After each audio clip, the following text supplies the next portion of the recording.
Why won't you talk to me? I asked. I've decided not to talk to people I don't know. I understand. I'll go away. Living with my husband's parents, they completely ignored me. I thought my mother-in-law might ignore me, but I never expected my father-in-law to treat me the same way. There was a reason why they changed. It was because my sister-in-law, who didn't like me, came back home. Since she returned, our peaceful life together turned upside down. Don't regret it, okay? You think I'll regret leaving? Think again, meanie. I packed my things and left my in-laws' house. Just 3 days after I left, there was chaos in their home. I met my husband at work. He worked in sales and often came to my office, and I was his main contact. As we spent more time together in meetings, I started to like him. He was caring and kind, tall, and not exactly what you'd call handsome, but he had a charming personality. He was well liked, but for some reason, he said he liked me, and we started dating. When we talked, he told me he grew up in a normal family with parents and a sister. I lost my parents when I was young and grew up in an orphanage. It was a hard thing for me, but when we started dating, I told him about my past. He said, "That sounds tough, but don't worry, I'll always be here for you." Not long after, he asked me to marry him. He always wanted our relationship to lead to marriage and quickly introduced me to his parents. When I told them about growing up in the orphanage, they listened carefully and reassured me it wouldn't affect our marriage. It made me really happy. They even said that my background didn't matter in becoming their daughter-in-law, which made me feel really good. But my sister-in-law, who was very close to her brother, seemed surprised, asking, "You grew up in an orphanage?"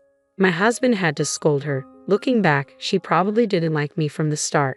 I didn't think much of it then, just assuming we were still getting to know each other. Before we got married, my husband and I talked about moving in with his parents. We thought about it seriously, but I decided to keep my job. My husband was going to be transferred soon, and although I considered quitting to move with him, my career was going well, and I had just been given more responsibilities at work. We discussed it and agreed he would move alone.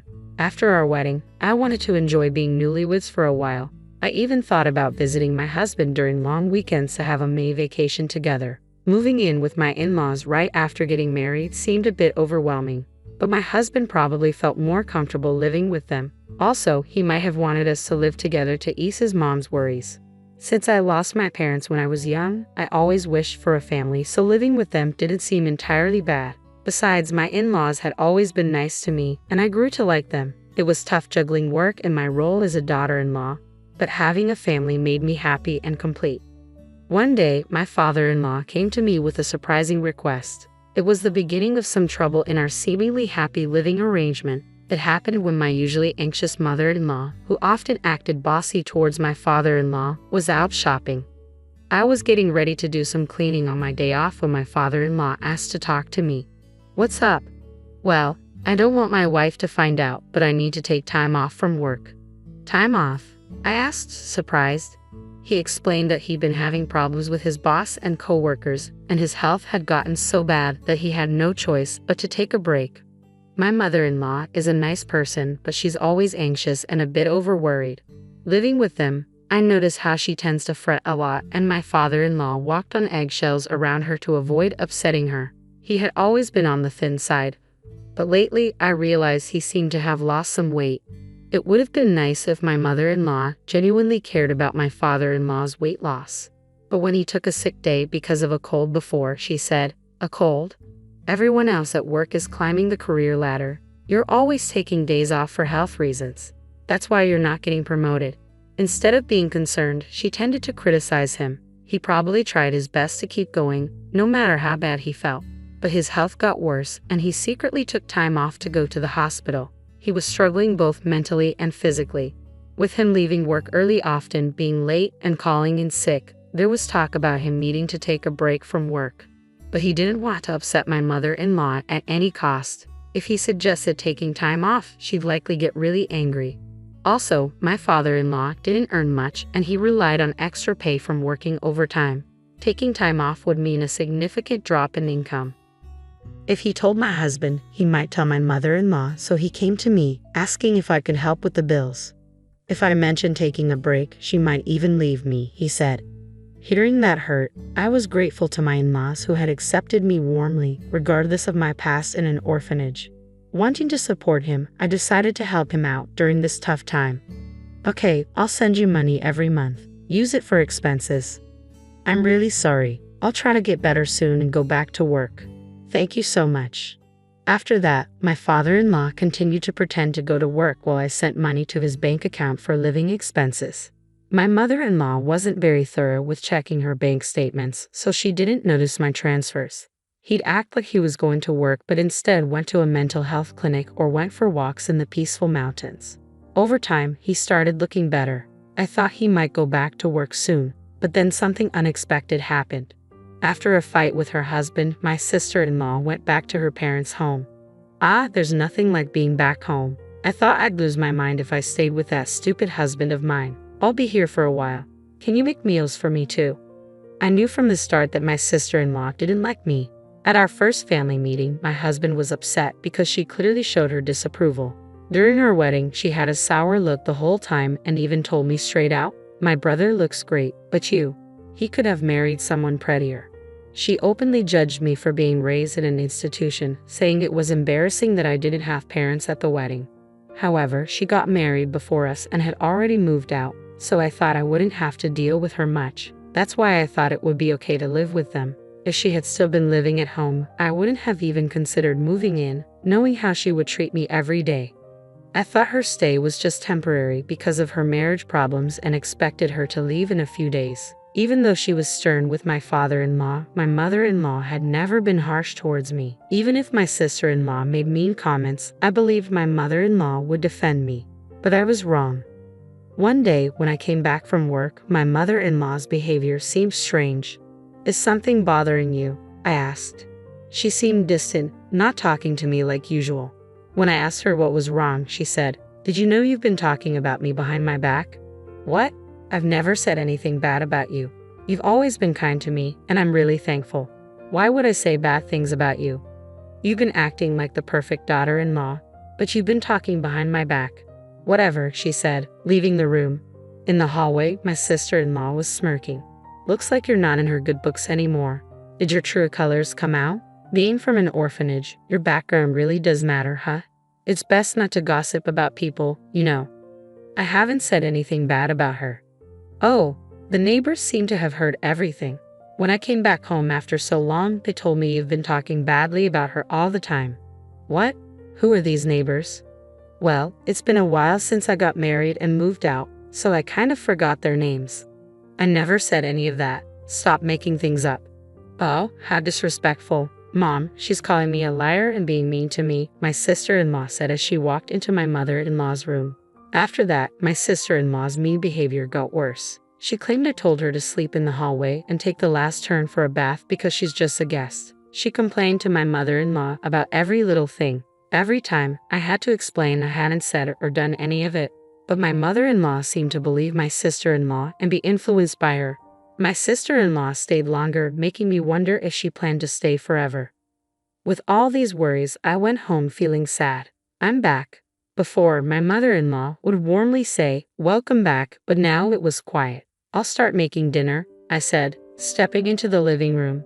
I was surprised. Usually, my sister-in-law would rush me to make dinner, but now my mother-in-law, father-in-law, and sister-in-law were eating sushi together.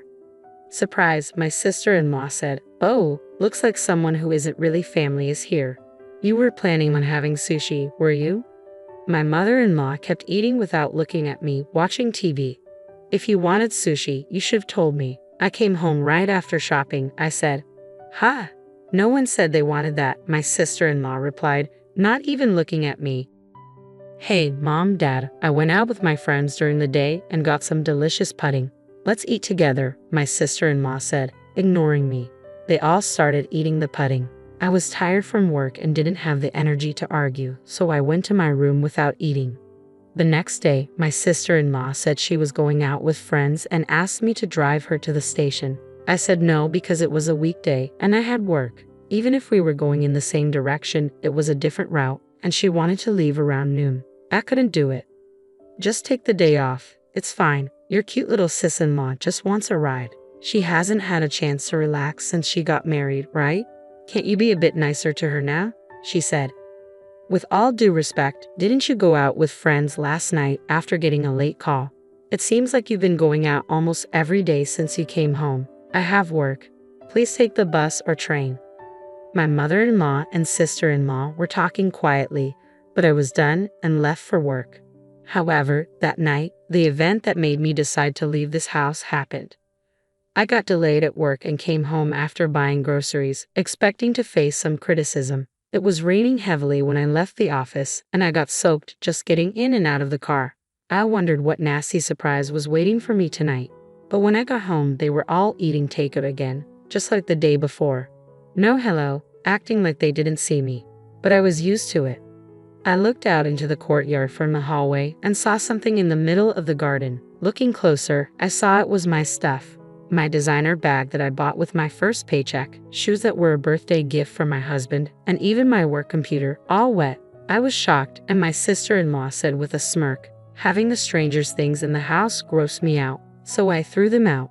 Flaunting a designer bag like that, how arrogant of you. Neither of my in-laws said anything about her terrible behavior. Why didn't you stop her? Have I done something to you? Do you really believe her lies about me bad-mouthing you and bullying her? Aren't you upset with her for what she did? I asked. My mother-in-law avoided my eyes and stayed silent. Why won't you say anything? I asked again. I can't talk to strangers. I can't be friendly with someone who's not family, my mother-in-law replied, not even looking at me. My sister-in-law grinned, waiting for me to respond. Wait, where's my father-in-law? I've been the one supporting him during his time off. I've been the one handling finances in this house. I did it out of gratitude, but shouldn't he stand up for me now? Surely he'd be on my side. Hoping for his support, I looked at him, but he walked past me without a word and went into his room. That was it for me. I see. I've had enough. Oh, are you upset? I'm sorry. Honestly, I never liked you from the start. You know, being from an institution and all. Just don't regret leaving, my sister-in-law said. As if I would. Good riddance, I replied. I packed my things and got ready to leave right away. Only my father-in-law seemed worried because he relied on me financially.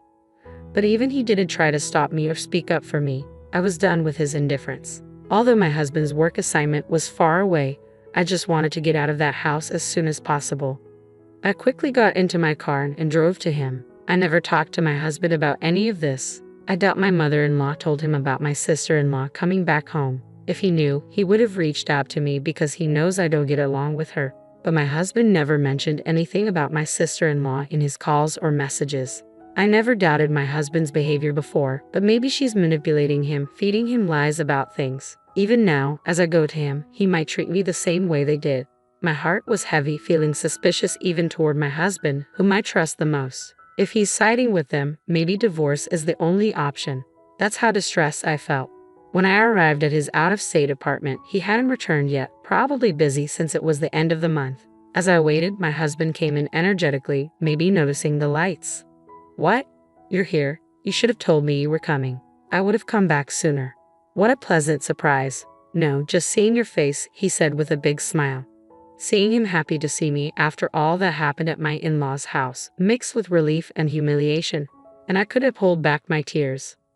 What's wrong? Did I do something?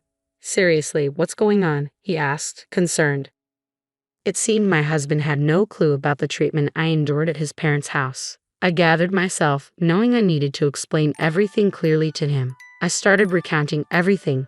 How I've been financially helping his father who took medical leave without telling his wife. How his sister returned and was now staying at their parents' house. How she lied about me to his mother, turning her against me. How they treated me like an outsider, ignored me, and even ruined my belongings by leaving them out in the rain. Through tears and pauses, I poured out everything to him. Finally, I made it clear that I couldn't go back to that house ever again. And if he couldn't support me on this, I would want a divorce. My husband apologized for being too focused on work and not checking in on me more often. He regretted his family's behavior towards me.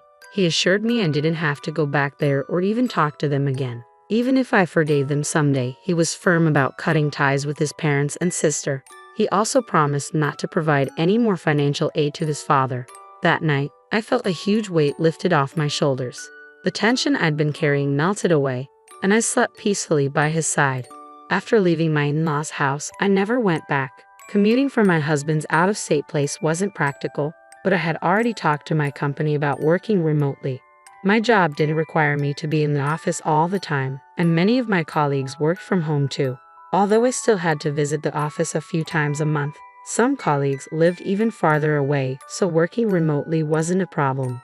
Living with my in-laws and dealing with my sister-in-law's bullying, I hadn't truly experienced married life. But now we could finally live like newlyweds. As I set up my remote workstation, as expected, my sister-in-law contacted me. It turned out that the day after I left their house was my father-in-law's payday. My mother-in-law usually takes out a certain amount and transfers it to their household account, but this time she couldn't. It was only then that she realized I had been helping them financially during my father-in-law's time off. "Hey, why didn't you tell me you were covering the living expenses?" He asked me not to, saying he didn't want you to know, so I kept it to myself. Anyway, we're running out of money for living expenses and there's no one to cook or do laundry. The place is a mess. As his wife, you need to come back and take care of these things and send money quickly. How heartless. I already told you, didn't I? I have no intention of going back to that house or being treated like your maid. Why should I help people who hate me, ruin my things, and treat me like this? Aren't you his wife? Without your help, we can't pay the bills or even shop. That's exactly why I'm saying it. I'm an outsider, so it's none of my business, right? I hung up, ignoring my sister-in-law's complaints. She and my mother-in-law kept bothering me with calls and messages, but I ignored all of them. Even after my husband returned from work, they kept calling persistently. When my husband finally answered, he told them firmly, "I will forgive you for how you treated her, and I'm not sending her back to you. I'm not coming back either. I don't see you as my family anymore. Leave my wife alone, or you'll regret it." Considering my sister-in-law adored her brother and my mother-in-law heavily relied on him, they were probably shocked. A few days later, I got a call from my father-in-law. He said living with my mother-in-law and sister-in-law was getting too hard, and he begged me to continue the financial help. I'm grateful they accepted me when I married, despite growing up in an orphanage, but they didn't support me when I needed it, despite all the financial help I provided. I don't owe them anything. Why should I help those who joined others in ignoring me? I'll never assist you again. And with that, I ended the call. Later on, my persistent mother-in-law and sister-in-law shamelessly showed up at my workplace. Since I was already working remotely and had a bad feeling about them, I had informed my company about the situation. Security was alerted right away. They caused a scene, demanding that the company make me send money back home. When my husband heard about it, he said, "Report them to the police." My colleagues were supportive, saying, "I can't believe you had to live with those people. Focus on your remote work with your husband." As for my in-laws, my father-in-law's health declined under the pressure from my mother-in-law and sister-in-law, and he eventually quit his job. My sister-in-law tried to return to her husband's family, but he refused to take her back. The town quickly learned about her drama at my workplace, causing an uproar at her in-law's place. The real reason for their fight was her affair, and this incident added to their problems, leading to an immediate decision to divorce. Left without a home, my in-laws and sister-in-law moved to a cheap apartment, managing with part-time jobs. As for my husband and me, we're finally enjoying peaceful days, feeling mentally and physically fulfilled. Recently, we found out we're expecting a child, and we couldn't be happier. We're eagerly awaiting the day we meet our baby, cherishing our time together.